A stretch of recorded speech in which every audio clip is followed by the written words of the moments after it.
Hey guys, so as the brief history of Tantra video was actually not so brief, I'm making you this very short video to give you a chronological development of Tantric history. Of course, I will not cover everything and I might miss something, but overall I think it gives a genuine picture. To begin, there are some concepts that later on became part of the Tantric practice and philosophy that can be traced all the way back to the pre-Vedic Dravidian culture, dating at 3000 BC, 5000 BC, and even older. Then, around the 5th century of the Common Era, we have the official birth of Tantra with the first Tantric text.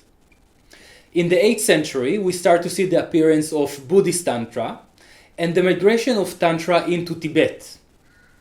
Between the 8th and the 12th century, we have the first major renaissance of Tantra, with Kashmir Shaivism and the supreme non-dual vision.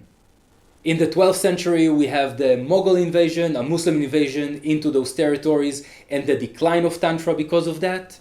And then we start the period that we refer to as medieval Tantra, anywhere between the 12th to the 18th, 19th century.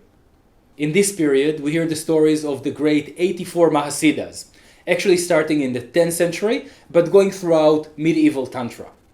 They gave birth to Hatha Yoga, and a little bit more of a transcendental approach to spirituality. But throughout this time in Tibet, we have the Vajrayana and Mahamudra, and still keeping this supreme non-dual vision for spirituality.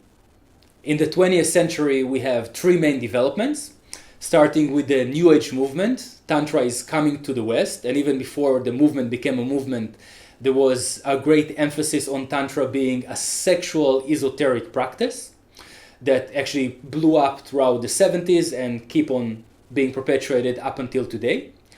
We have Neo-Tantra by Osho Rajneesh, which is somewhat of an attempt to bring Tantra into the modern era, starting to combine classical Tantra with Western psychology. And we have a new awakening, a new rebirthing of non-dual Shaiva Tantra with teachers like Swami Laxmanju.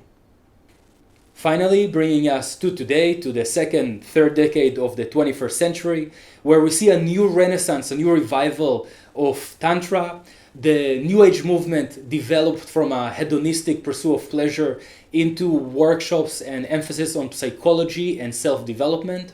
And we see the synthesis of classical Tantra and Western science and psychology into the birth of integral Tantra.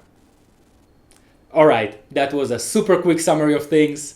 Please like and subscribe, and feel free to let me know if I forgot some things, if you disagree, if you like it, leave some comment below, and I'll see you in the next video.